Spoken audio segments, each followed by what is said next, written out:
Cześć, witam na moim kanale, gdzie pokażę kolejny film z serii Sploty. Już troszeczkę mówiliśmy, już trochę pokazywałam splotu warkoczowego, który możecie zakończyć koszyk, a dzisiaj jego rozwinięta wersja. Będzie to także ten splot wykonywany dwoma rurkami osnowy, splot warkoczowy pojedynczy, ale wykonywany nie w 3, a w 4 ruchach. Zobaczycie, jaka jest różnica i jaka jest różnica w efekcie końcowym. Etap pierwszy. Każda z podwójnych rurek osnowy musi być najpierw zgięta w prawą stronę. Przechodzić będzie przed kolejnymi rurkami osnowy. Widzicie? Przed. Za kolejnymi rurkami osnowy, czyli zrobiła taki wężyk i zagniemy ją w prawo na zewnątrz kosza. Jeszcze raz. Teraz kolejne para rurek osnowy, czyli ta. Zaginamy je w prawo, starajcie się, aby one zawsze szły tak samo, to znaczy, żeby się Wam tutaj te podwójne rurki osnowy nie skrzyżowały. Czyli w naszym przypadku ta niebieska musi być widoczna u góry. Przechodzi w prawo przed kolejnymi rurkami osnowy. Przechodzi nasza para rurek za kolejnymi rurkami osnowy, czyli pierwszą minęła z przodu, drugą mija z tyłu. Widzicie? I zaginamy je również w prawo. I znowu rurki niebieskie są cały czas u góry. Dla estetyki wykonania jest to naprawdę istotne. Nie, żebym się czepiała, ale naprawdę jest to istotne. I tak jedziemy z wszystkimi po kolei rurkami osnowy. W prawo, z tyłu, przed.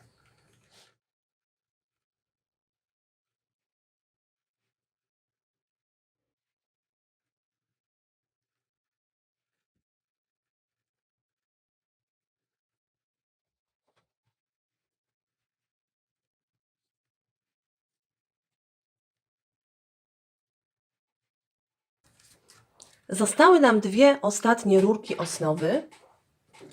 Musimy postąpić z nimi tak samo, ale one jednocześnie będą kończyły pierwszy okrąg, zahaczając całą konstrukcję, sprawiając, że nam się ten pierwszy rzut naokoło nie rozleci, nie rozkręci, nie rozwinie. Z tą przedostatnią parą robię tak samo, jak robiłam do tej pory, czyli zahaczam je przed. I teraz dla niej przejście z tyłu oznacza, że one wejdą tu. Tu, gdzie zginęła się w pierwszym ruchu pierwsza para rurek osnowy. Ja użyłam drutu dziewiarskiego, żeby sobie ten otwór nieco przybliżyć i poszerzyć. I dokładnie w to miejsce wkładam moją przedostatnią parę rurek osnowy. Widzicie, pojedynczo, najpierw jedną rurkę, tą zieloną, a później tą niebieską, żeby tak jak wszystkie, żeby ona znalazła się również na górze. To był ruch przedostatni i została ostatnia para rurek osnowy i znowu ona musi pokonać tą samą drogę, którą pokonywały wszystkie rurki. A więc zginamy ją w prawo.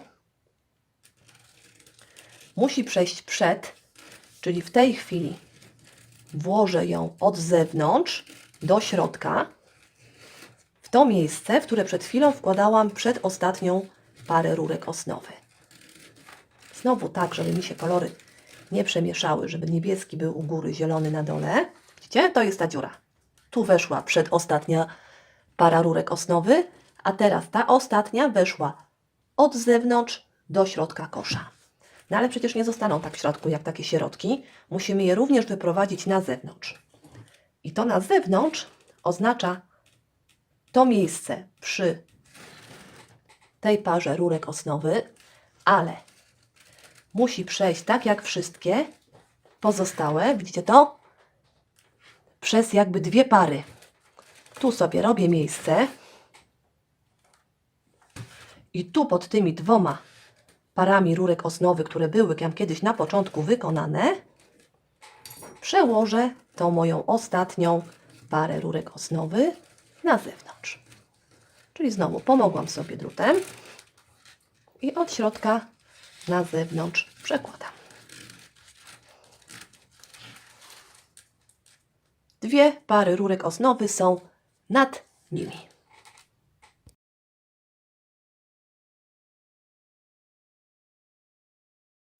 W tej chwili wykonaliśmy górną część warkocza, bo warkocz składa się z części górnej, z części dolnej i z części środkowej. My właśnie wykonałyśmy tą część górną.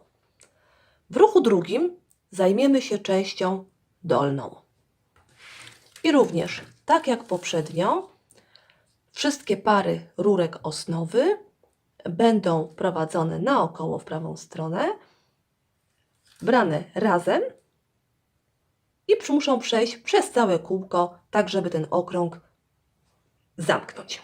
Zaczynam sobie na przykład w tym miejscu i teraz każdą z par rurek osnowy będę zahaczała o te, które są po jej prawej stronie i starała się skierować je do góry. Zahaczam i kieruję do góry. I znowu zasada taka jak poprzednio. Staram się, aby te rurki kierować je tak samo w każdym ruchu. To znaczy, jeżeli moja niebieska jest wyżej niż zielona, to niech w tym ruchu obok również niebieska będzie wyżej jak zielona. Do góry.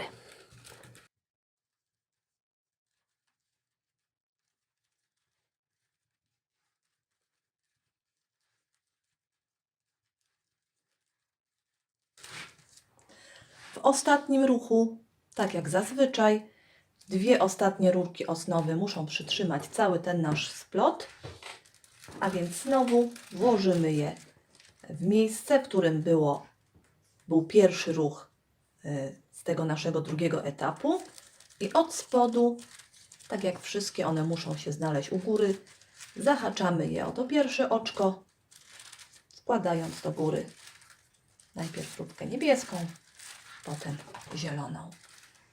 Tak wygląda ta dolna część warkocza. Oczywiście w tej chwili możecie sobie to troszeczkę docisnąć, delikatnie, z umiarem, żeby rurek nie urwać, raczej popychając kciukiem lewej ręki, niż ciągnąc ręką prawą.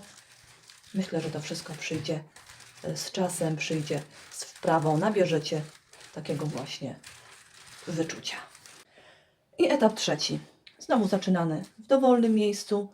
Zasada taka jak poprzednio, czyli lecimy naokoło koszyka. W ostatnim ruchu musimy zahaczyć cały splot, całą tą trzecią część naszego splotu, tak jak było to wykonywane dotychczas. Mamy część górną warkocza, mamy część dolną warkocza, pozostała nam ta część środkowa, czyli trzeci etap wykonywania warkocza podwójnego pod podwójną ilością rurek osnowy. Jak widzicie, ten dolny i górna, ta dolna i górna część, ona utworzyła takie jakby oczko. W tym oczku siedzą rurki osnowy włożone od spodu do góry. O tutaj, tak jak ten drut mniej więcej przechodzi. A ja bym chciała też w to miejsce włożyć rurki osnowy, które są z ich lewej strony. Tak? Z ich lewej strony, w miejsce mojego drutu dziewiarskiego, wejdą rurki osnowy, czyli za tymi sterczącymi do góry rurkami osnowy, które są z prawej strony. Te wejdą za nimi i pójdą w dół. Zobaczcie, zrobię to pojedynczo, czyli najpierw jedną rurkę, całkiem do środka, później drugą, również zachowując tą kolejność, rurka zielona na dole, niebieska u góry i możemy sobie wyjąć drut. To samo robimy i one sobie tak czekają na wykończenie. Wszystkie rurki osnowy, które były u góry, muszą w tej chwili znaleźć się pod takim skosem na dole. Czyli zabieramy się za pierwsze wolne z lewej. Odhaczam, odciągam sobie troszeczkę te rurki, które są z prawej strony. W tym miejscu robi mi się taki fajny otwór. Widzicie go? Tu na tym białym tle wyraźnie go widać. Miejsce, w którym za chwileczkę znajdą się rurki osnowy. Miejsce pomiędzy koszykiem a rurkami osnowy sterczącymi do góry. W to miejsce wkładam jedną zieloną rurkę, trochę dociskam i na górę kładę rurkę niebieską zgodnie z przyjętą zasadą. I tak robię z wszystkimi pozostałymi rurkami osnowy.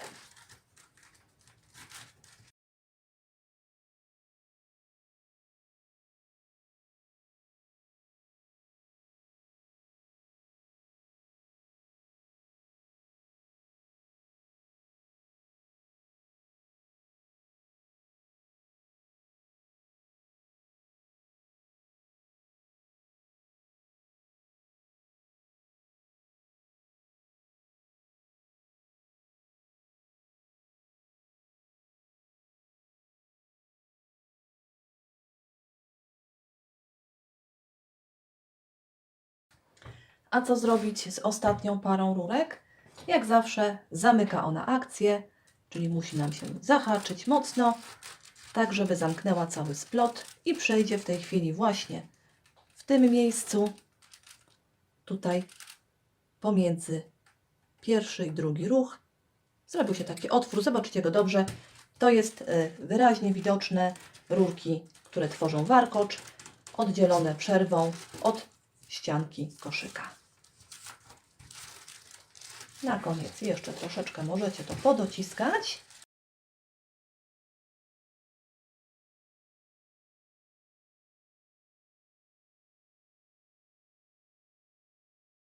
I można powiedzieć, że warkocz jest wypleciony.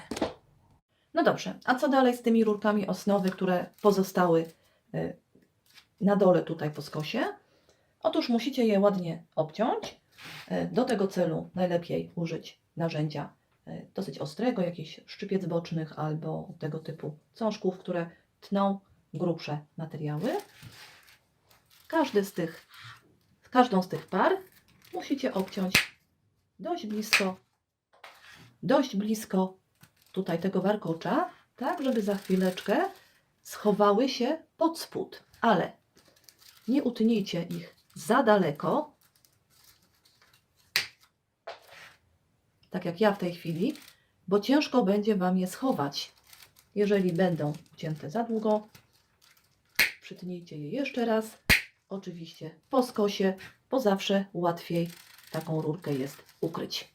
No i oczywiście nie ucinajcie ich za blisko warkocza, ponieważ Wam ten splot po prostu się wysunie. Najlepiej, jeśli ułożycie te rurki pod takim kątem 45 stopni i właśnie tutaj pojedynczo każdą z nich utniecie i natychmiast schowacie je pod spód. Wszystkie rurki zostały schowane do środka.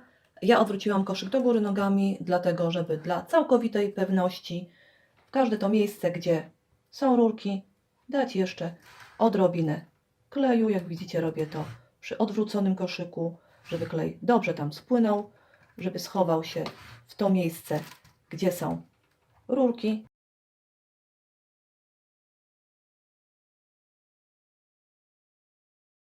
Mam tu dwa kosze wykonane, zakończone splotem warkoczowym. Ten po lewej stronie, po mojej lewej stronie zielony wykonywaliśmy dzisiaj splotem warkoczowym w 4 ruchach. To różowe zakończenie wykonywaliśmy wcześniej splotem warkoczowym w 3 ruchach. Jaka jest różnica? Najbardziej tą różnicę widać, kiedy spojrzycie na te kosze tak na wprost. Tutaj ten splot warkoczowy, te warkocze są jakby wyżej. Widać tylko to zakończenie takie w kształcie fali.